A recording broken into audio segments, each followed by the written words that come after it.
Hi everybody, I'm back for more work in my Alice in Wonderland journals.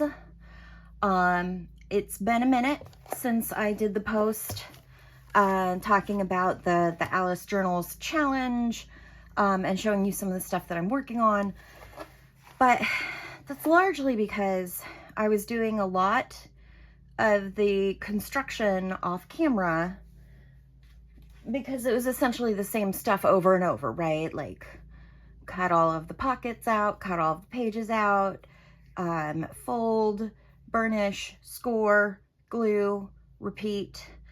And that was because I was working on this. So I talked before about the Alice's Mad Deck of Cards kit that I had just made that I wanted to use to create this journal, and I make a whole journal for altered playing cards. And it's basically, I wanted to make this journal and I wanted a kit, so I made the kit. And yes, it's in my Etsy store, but I made this for me. I wanted it to hold a full deck of cards, and that's why it's just so chunky. So it took a minute to just, you know, you can see I inked things, like, just to get it essentially constructed, decide which pockets to put on which pages. I did not think about a cover until it was too late, which is almost always the case.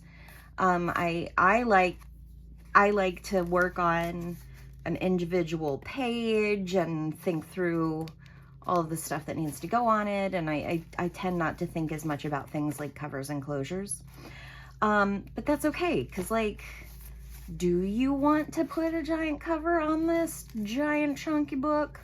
Or maybe it should just, I mean, you could stand this up on a shelf for decoration and just have it there. So yeah, doing a lot of work for that, and also a lot of work on the initial parts of working through the playing cards. So and mentioned before, I'd already gone through an entire deck and sanded. It took, like, I think an hour or two. I kind of got into a system of, like, sand, clean it off, get rid of dust, sand, clean it off, get rid of dust kind of thing. And I think it was actually much easier doing it as a mass make sort of approach, rather than trying to just, like, sand a card as needed. So those were all sanded. And then for altering the playing cards, I really wanted to just start with something fairly consistent that would work as a good base. And so I've been taking old sewing pattern paper and matte fluid medium. You don't have to use that. You could use glue stick or whatever works really well for you that you're comfortable using to adhere tissue paper.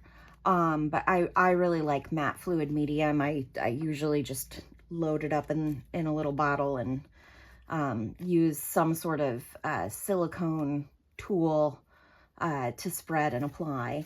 And so now I'm in the process of prepping all of the cards so that I have them ready for decoration. Usually when I'm doing things like, and yes, they stick a little as we decorate them. There are a couple things, you know, they'll lose some of that depending on what's been put on top. And then sometimes I'll just run a bit of candle across them. And yeah, literally like a white or a beeswax candle. So it just sort of gets a light, very light coating of wax. Tends to also help with the stickiness of the matte medium. But matte medium is what I love to use. So I'm trying to sort of get these all ready. When I'm doing these kinds of mass make things, or these kinds of tasks, I like to do them as a mass make. I don't like to decorate much as a mass make, but I like getting stuff ready so that when I want to work, I can pull a card out I can pull out some of my Alice stuff, and I don't think I showed you all this. I showed you my bigger bits, but I have 2 of these little photo bins full of things that I collected for the Alice journals. I pulled a few more since then. I have some pre-made clusters of varying types that I thought would work in it, and I showed you all the little playing cards. And oh yeah, I had gotten this brooch, I think at a flea market, maybe, little key. I'd made some dangle bits. I took the kit and I have some smaller ephemera pieces that are like circles, and I made little charms, little embellishments with a jump ring and some glossy accents. And yeah, I've already got a bunch of ephemera pieces from the original kit that I made for this, or other things like that. Oh, that's really cute. Ready to go. So I'm getting closer now to the phase of putting all of this stuff together, and creating the cards that will go into this chunk, and decorating the chunk itself a lot more. So I'm going to show you today how I've been covering up those playing cards. So I'll demonstrate one of those. And then I did agree with the comments I got about how to, or which of the journals that I had that I should use for my book. So I've done some work there. I'm going to go ahead and use this tab bound journal, and I did a little bit of stuff to start with. So because they have the paper bag opening, I went ahead and sewed it here. So that's a pocket that has a definite bottom. There are a couple things we can do with this beyond that, right? We've got this flap at the bottom. You can cover that and turn it into a nice little flap or another pocket, or you can cut the fold off of this and open up a second pocket. So there are a couple different ways that you can treat this. I don't think I'm going to do the secondary pockets with this one. I've been doing that with my larger paper bag journal, and it's been really fun, but at some point I want to get this guy bound into the book, and I don't want to have to be doing too much sewing, machine sewing at this stage. And because of the way I'm binding this, once I put this into the book, I really won't be able to sew very easily. So I'm trying to, you know, get the guts of this journal ready before I put it in. I know I've contemplated working in the journal and then putting it in once I'm done. And it's possible I'll do that. For whatever reason, I really like working in a bound journal. It just feels easier for me, and it just makes more sense in my brain. I'm not sure why. So I don't want to lose my page, if you will. I don't want to lose this by gluing it in here. And it's already essentially bound together, so I'm not going to be sewing a signature into the spine. So the way I'm going to put it into the book is bind a piece of cardstock on either side of this little journal sandwich I have here. That's what these tabs are for. And then glue those cardstock pieces down. And yes, that does mean I will sadly lose this gorgeous interior. But I mean, these are all of this art is stuff that you can, you know, get your hands on, because it is in the public domain, and I have a lot of it in the kits and stuff. So it's not the end of the world. I can take some of the art that I've made for the kit and you know, paste that, collage that on here, stuff like that. So it really is going to be okay. It feels a little sad because that was one of the reasons I wanted to use this as an altered book journal instead. But I mean, it does honestly look quite nice. And I did put this lace around so that we've got that little bit of an embellishment there. So that's the plan. The other thing, because of these flaps, right? So I mentioned you can do a couple of different things with the flaps. One of the things I did do was really work on getting the crease in the bottom of the bag so that I can make decisions and move this around freely. So normally it looks like this. It's very flat. And you could have hidden stuff underneath it there, or you can fold it up here.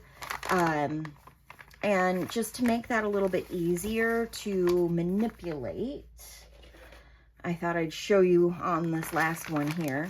A lot of times the hard work is getting that crease kind of in initially. So I'd like to get my little bone folder in there. And then I'm just gonna burnish that down really hard. And now it's much easier to manipulate open and shut. So that's the plan there. And so I think in addition to showing you how I've covered the playing cards today, let's go ahead and get this ready to bind in, because like I said, I just enjoy working in a journal that is already in its book form for whatever reason. I think it just, it feels, it's easier for me to think cohesively about it.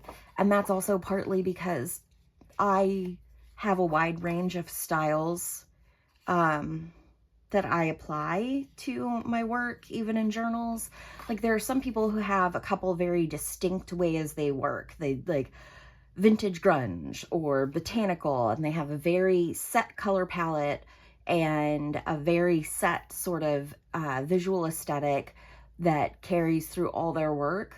And so it's, I think, easier for them. It makes sense because even when I think about when I do mask making, I try and, you know, stick to more neutral things.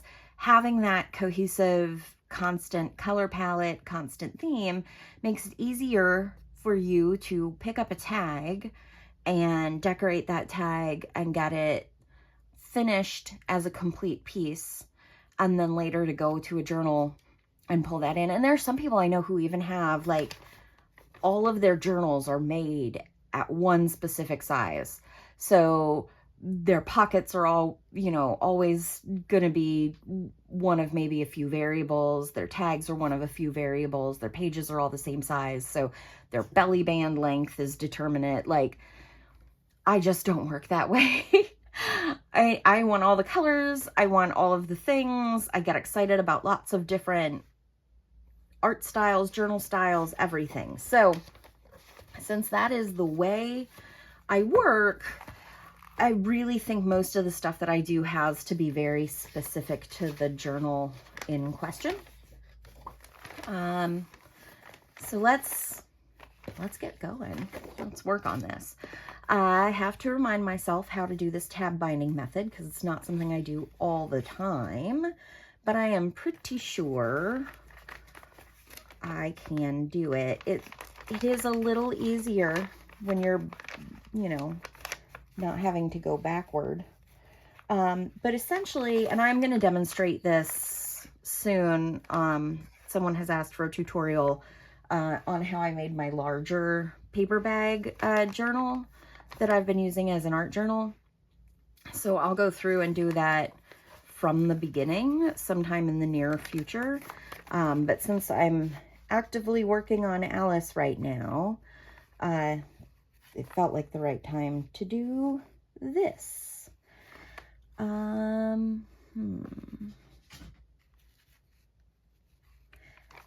So the way the tab binding works is that you have an alternating of even and odd number of tabs. And I often do either 3 tabs and 2 tabs. Some people will do 4 and 5, what have you. But that way you can see the spine, this particular page here, signature, whatever I'm going to call it, a page, has 3 tabs on it right now. And those connect to the back of this guy. And then this one starts with 2 tabs here. And that connects to the back of that guy. And so in theory, since we already have the 2 tabs here, what we're going to do is so we have the 3 tabs here. That means the next alternating piece would be 2 tabs. And so what I need to do is take 2 tabs that are going to get glued onto the back of this bag here. And then onto the other side of this here. And so it's 2 tabs, 3 tabs, 2 tabs, etc. It's a little wonky because, again, I did this differently than I normally would have, but it'll work. It'll function. And that's really all I care about. It doesn't have to be perfect. Note, Sassy, no. We are not eating the tissue paper. She really loves to rip up tissue paper, and sometimes I let her have some, but I have a stack right now for art purposes. So yeah, it's much easier for me to work out how this should be done when I am working on it as a new journal. But I'm going to make it work for me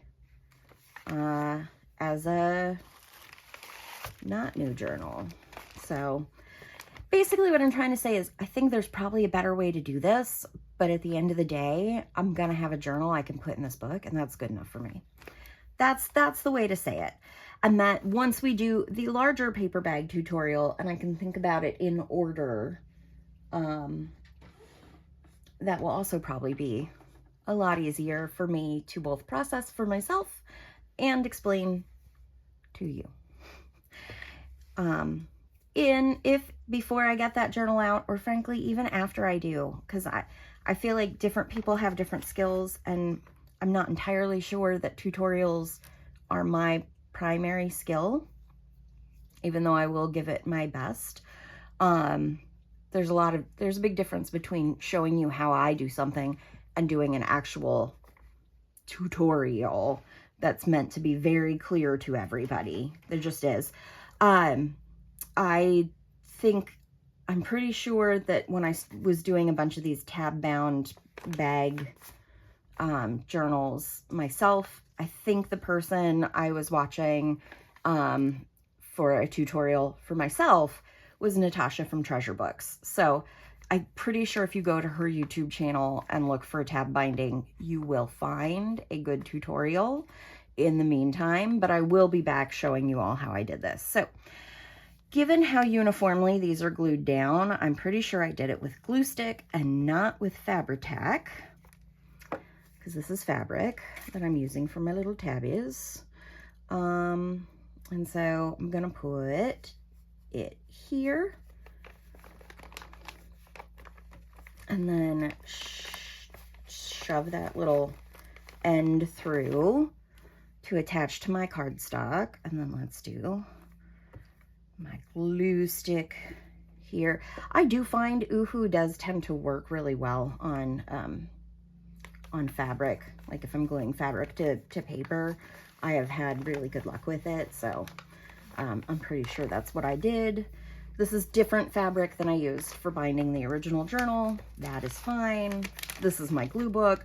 I take, whenever I get catalogs I don't want, which I never really want a catalog, but when I get catalogs in the mail, because you know, either I or the previous occupant of this home dared to order something from a company that still uses catalogs, they send me these, and what I do is save them and use them as glue books.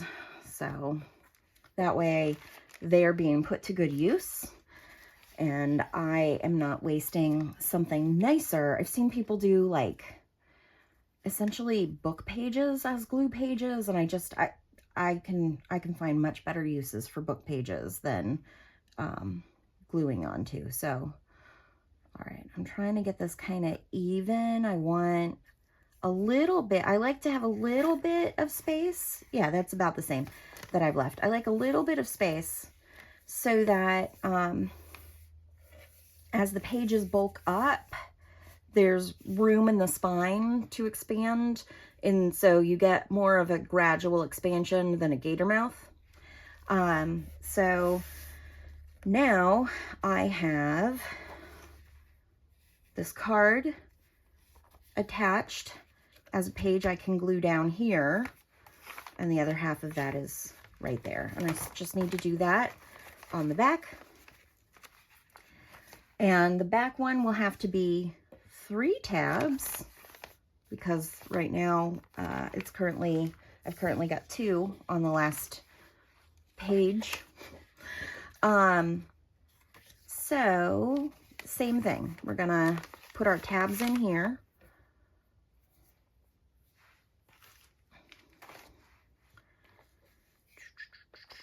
I know, it's riveting watching me glue. But like, that's the nature of this kind of project and demonstration. So yeah, I got all excited to do this, to use this particular pre-made journal, because it did already fit so nicely in the book cover I wanted to use. And then I was like, oh, wait, how am I gonna attach it to the cover? What method can I use that will actually make sense? And eventually I just gave in to the fact that I would have to probably cover up that art on the inside of the original. I mean, I could avoid it. I could find another way. I could, like, I thought briefly about doing this process with my tab binding, but doing it with a strip of paper so that it glues in on the edge of the spine, and you still get to see a lot of the art. And I did seriously entertain that option, but I decided I wanted something a little bit more uniform, and that if I did it that way, I would always think about the art that I can't see behind that strip, versus if I do it this way, then I will cover it with something else that is beautiful and move on with my life. So let me get glue book over here and glue, glue, glue, glue, glue, glue, glue, glue, goo. It is goo. Glue, glue, glue. I'm always really generous with the stick. And let's move that out of the way. And again, I'm gonna line this up and give myself a little space between the 2 pages for this book to expand. And yeah, now I have pages on either side of this journal that I can glue in and be happy. Now for the gluing in, I will use Fabri-Tac most likely. Sometimes I like when I'm gluing something large down, sometimes I find it helpful to do a mix of glue stick kind of in the center, and then perhaps a stronger adhesive around the edges. And that is an option here, especially because, and I haven't done a lot with it yet, but Aleene's, they make the, where are they? Various craft glues, like this tacky glue here. I found this at Walmart, actually, industrial strength glue stick, which is just intriguing and suggests to me that it is very strong. But it's small, so that's a lot of ground to cover there. So my options are, I'd probably use my big Uhu rather than this industrial strength, so I can cover the ground quickly. And I either do a combo of this and the Fabri-Tac, or just the Fabri-Tac. I know some people like to sort of spread it out. I don't know if I want to do that. I guess I could. Wait, yeah. I've got my paint shapers. Okay. Fabri-Tac is a really good glue, but it is just sort of the weirdest substance to use and try to control. Actually, it's going on in kind of a thin layer as it is, so I'm not sure I'm going to feel the need to spread this. I think let's just see how I'm feeling. A lot of this for me is always just, how am I feeling? What feels right in the moment, right? Not enough was coming out on the sides. There we go. And now I'm just circle, circle, circle, circle, circle, trying not to get myself covered with glue.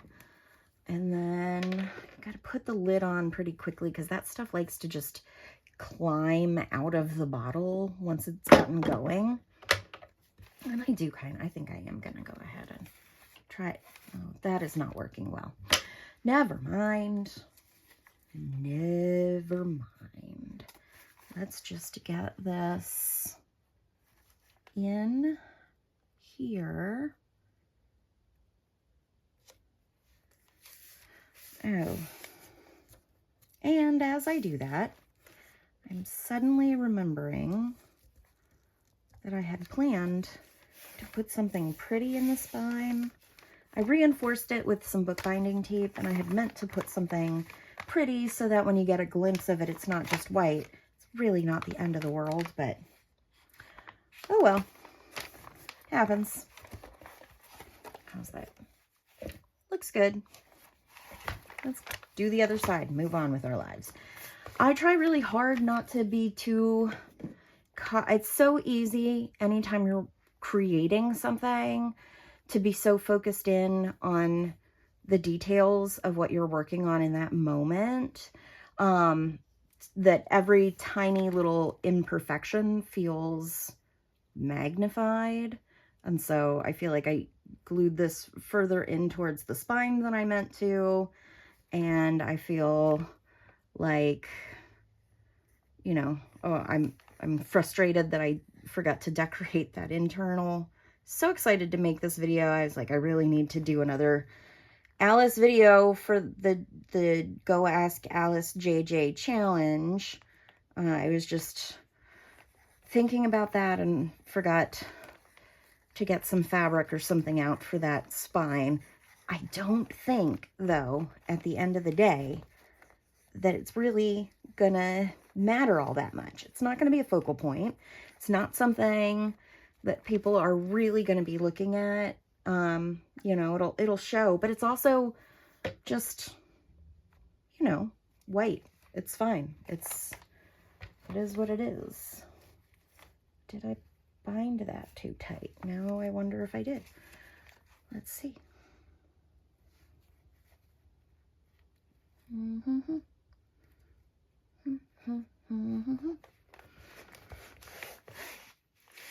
I mean? Here's the thing. I already dismantled the entire altered book journal that I put tons of time in. Worst case scenario, I will dismantle this and revisit. It's just paper, right? And honestly, yeah, that's a little crooked. We can cover it up. We can make it look a little nicer. I'm literally still managing to tug it just a smidge. And there we go. Wow. All right. It's fine. It's fine. In fact, I wonder something. I have like my entire cat brigade in here with me today. Literally every pet. Usually this occurs when it's like an hour before I might feed them. Yeah, we could do washi tape in here on the spine. We could do fabric, lace, and make that look real pretty, and you won't even see behind it. And that is gonna be okay. I probably should have left more space in the tabs so that this bad boy would open up a little. Actually, no, it really does work okay. I think this is fine. Again, I'm getting so bogged down by the details that I am forgetting that quite literally right now, I have met my goal of putting this book block of tab bound pages together. I have done it. I've done the thing I set out to do. Why am I worrying? It has succeeded. So that is ready to work in. And honestly, now that it's bound, I'm not kidding. Now that it's bound, I'm already in, I want to go in there and do stuff to this mode in a way that I wasn't while it was not in the block. It's just very, I don't know, it's very strange. Yeah, I still feel like I probably, this pulls here just a little bit more than I would like. Again, I can rip it apart later if I don't like it. But yeah, I feel like the whole goal of me leaving a little extra space between things so that I have room in the, for expansion along the spine. Maybe I needed another page or a little bit more wiggle room in those to get that looking and working just the way I want. Or maybe it's fine, and when I decorate it, I won't notice or think about it anymore. Who's to say? Who's to say? All right. Other thing I wanted to show you in this video is how I cover my cards. And the first thing to note is this is sewing pattern paper. It is irregularly cut. I like the irregularity of a torn edge from it, which means that every time I start this, the card I'm putting it on is going to, it's going to be different for each card. It's going to be different size, shape, length, and I think that's part of the beauty and the fun. So, I don't measure something out. I haven't created some sort of template that allows me to deal with the rounded corners in a perfect way. I just rip up paper and glue.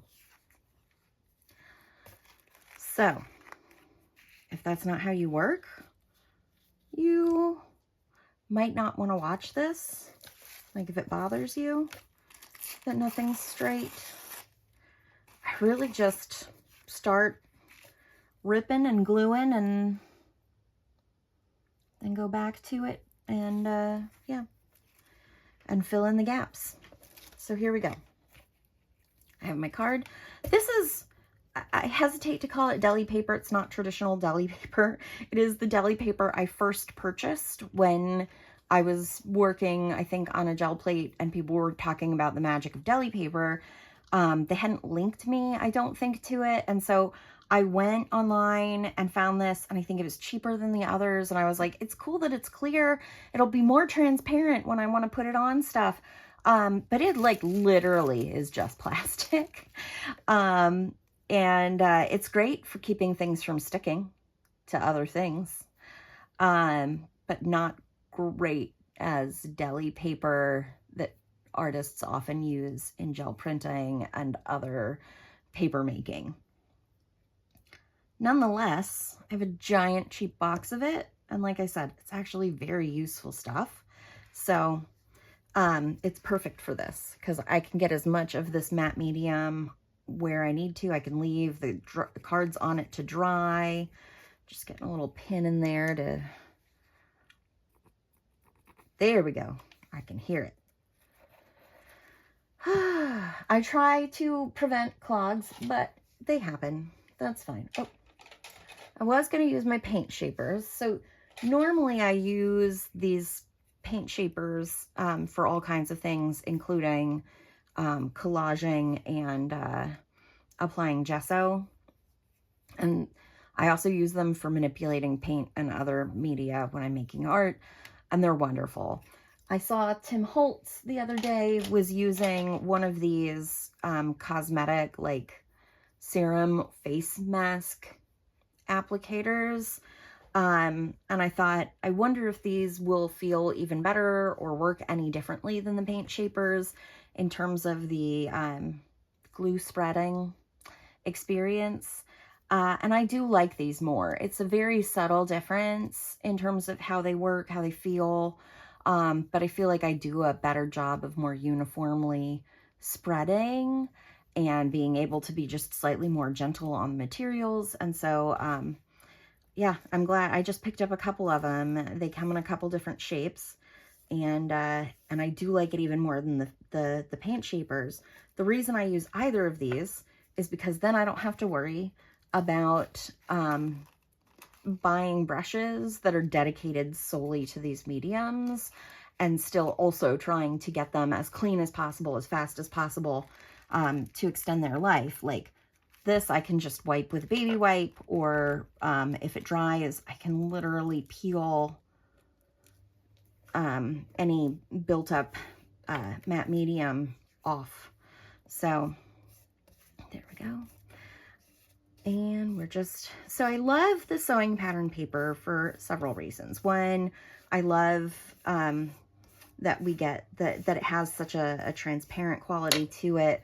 So you still see the card underneath, you know what it is, you know it's a card, a playing card. And for this project, that is absolutely perfect and ideal because it fits with the theme of Alice in Wonderland. So that's one reason I love it. Then the color, right, is very antique-y, vintage kinds of coloring.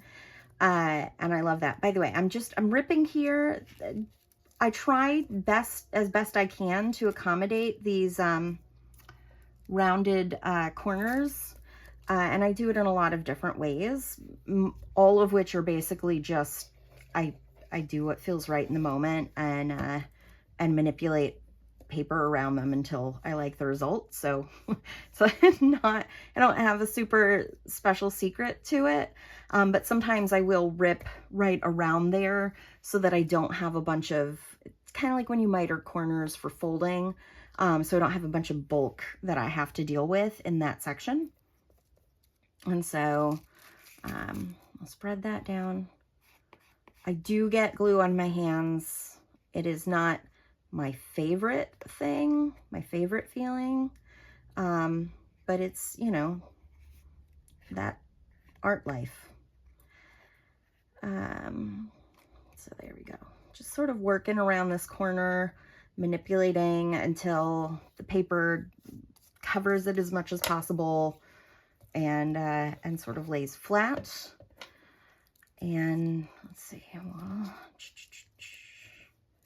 you could wear gloves if you don't want to feel the matte medium on your fingers and don't want to have to worry about that. But I don't like wearing gloves when I'm making any kind of creative project. If I can avoid it, I feel like I have better control with my bare hands. And I like the tactile feeling, like I want to touch my stuff. So I do wear it sometimes when I'm doing like a lot of work with like dyes and inks and sprays and stuff. If I'm going to be using my hands in a way that's going to cause them to be covered, what I'll do is put one glove on the hand that's working with those items. Same with alcohol inks. But I don't love wearing gloves when I can avoid wearing gloves. So there we go there. All right. And I'm putting matte medium underneath and matte medium on top. And that's just getting everything very nice, flatly glued down. Ugh, delightful. Already sticky. So there's a little bit of white there. I will try and cover it. I've got this little piece over here I can use in a minute. But it's not the end of the world. And by the time you're done inking or decorating, or depending on what you put on what side of the card, might not even show anyway. So I like to get it uniformly covered just so that then I feel like I have the most freedom to decorate however I want to decorate, but it's not a big deal. It's not that important to me. So something to keep in mind. And yeah, I just like, look at this. It just goes so well with my chonky journal. And, yeah, it's just, they're going to be so fun. I have, by the way, sewing pattern paper, like everything else in life, is getting more expensive and has gotten noticeably more expensive for me to purchase in the last year or so, which I find interesting because it is a vintage item, not something that I would expect to be impacted by the current inflationary climate where certain manufacturing components are becoming more expensive. But I mean, that's just life. Costs go up. I used to be able to get an entire pattern in its little, envelope for $1 pretty much anywhere. Sometimes a little bit more. Sometimes I'd see people like $1.50 or $2, and I'd be like, you're crazy. Especially because generally I'm not making whatever the pattern is. I am just harvesting the paper. But nowadays I actually find it very hard to come across patterns that are as cheap as $1 a pattern. Even when I go to Goodwill, I think they're $3 at Goodwill right now, which is the highest. I'm used to Goodwill being cheaper than a flea market or something. But no, they are expensive there. So I don't buy them at Goodwill anymore. I used to.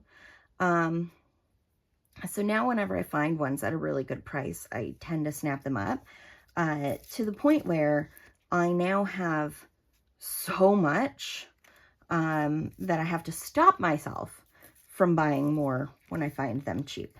I had gone to a flea market and someone had a box of them, boxes of them, and they were in pretty bad shape, meaning like they were not super usable as patterns. A lot of them had like moisture damage or things were falling apart, and I would not be confident that all of the pieces or instructions were included. And they were probably like, I think the first box, it was more than 30 in the box, and I paid $15 for the box. So it was less than 50 cents a pattern. So then I went back to the same flea market because there had been another box there and it still was there. It's kind of like tucked up out of the way. So I got the second box and I now have like 60 of these just from that haul. And I still had some from previous shopping, when I would pick up patterns individually. So, what I'm trying to say is I probably have years worth of this stuff, except that I'm finding myself using it more and more often all of the time. So maybe not. Yeah, so let's take a look. I think I've got this guy fully covered now. And I love, one of the reasons I don't cut this and try to create some sort of magic template where I cover it in as few folds and pieces as possible. I love the overlap. I love the variation. That needs to be glued down a little better. I love the variation in color that I get when multiple pieces overlap on top of each other. I just think it's really interesting. And then if there are lines and markings, sometimes those overlap in different ways. And it's just, yeah, it's what I like. You do what you like. Then once I have covered it to my satisfaction, I take another one of these deli pages. Usually I can fit about 3 cards. And then I roll them up and I will often just put them under something heavy to dry, like my little antique cast iron over here. You can't see it, but I have this lovely iron. And I will just plop them there and let them start drying and take them out a little while later, let them finish any more drying because they don't exactly dry fast once I've wrapped them in plastic. And set them aside. And I've gotten through at least one suit. So I did all of spades. I'm currently in diamonds. So I still got 2+ suits left to cover. But it's great to have stuff like this. I like to keep a big mix of ongoing projects in sort of different stages. So if I'm tired or I've had a long day and I'm not really in the headspace to create something magical and beautiful, I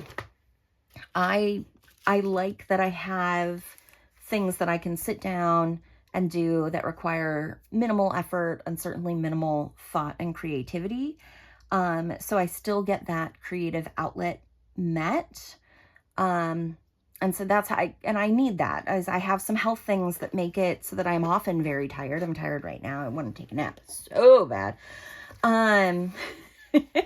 So this was the perfect project for today because it was a lot of rote stuff that doesn't require a great deal of creative energy. And so I will just sit and I'll fussy cut things. I'll glue things. I'll, do these kinds of projects so that I get the base of it down and ready for when I do have more creative fire in me, more energy to do the more interesting and exciting parts. And so sometimes that means, it's a good way for me to fill my time and accommodate the fact that I usually have about 17 projects I'm excited about all at once, that I want to do all at once. If I can keep them in different stages, I can accommodate myself no matter how I'm feeling and still get to work on the stuff I'm excited about. But yeah, I'm just grabbing the non-covered cards because they're handy. But just like how amazing and exciting is this?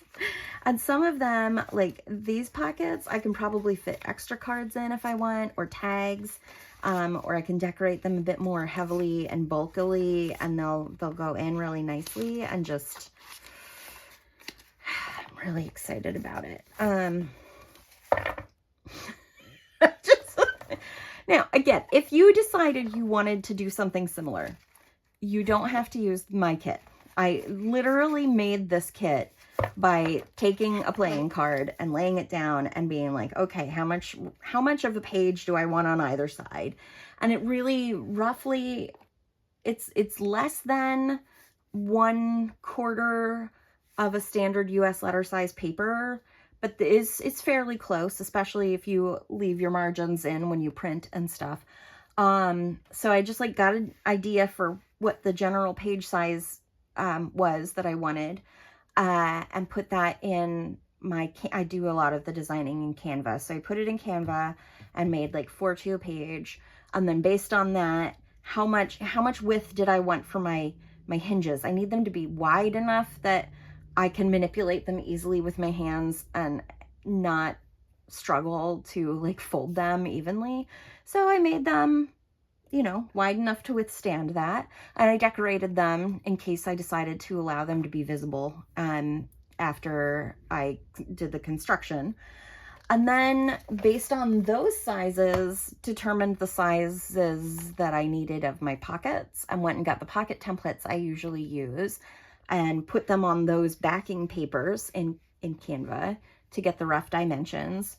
Printed a sample really fast to just double check that I had the sizing right, and then boom, it's just all about decorating it. So what I'm saying is you could recreate this without getting my kit, absolutely. Let's see, what size are these?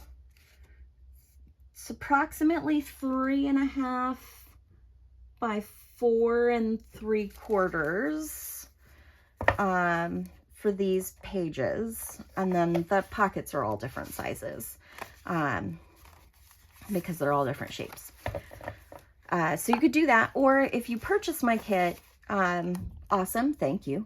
But you don't have to make a full deck of cards like I did. You could do a few. You could just do this amount. So you don't have to do all of these. You just have enough in the kit to do all of these, as well as some embellishments like the ones I showed, you know, some tickets and whatnots. Yeah. So anyway, that's it for today.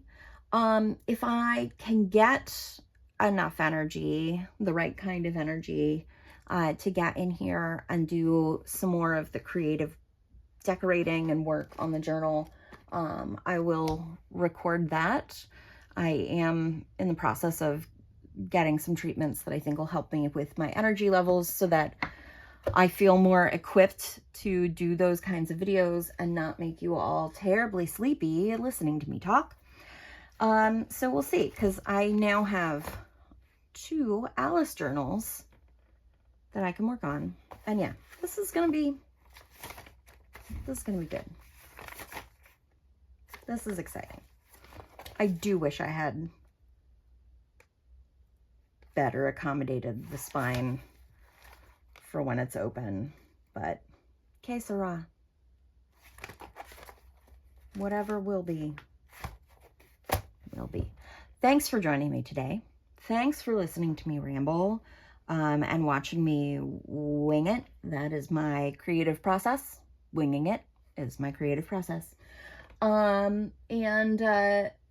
If you enjoyed this, please take a moment to like the video, leave me a little comment, tell me what you think, ask any questions you might have. And if you want more of this content, don't forget to subscribe and hit the little bell so you can choose all and be notified of all of my videos going forward. Really appreciate you all spending time with me today. Have a good one.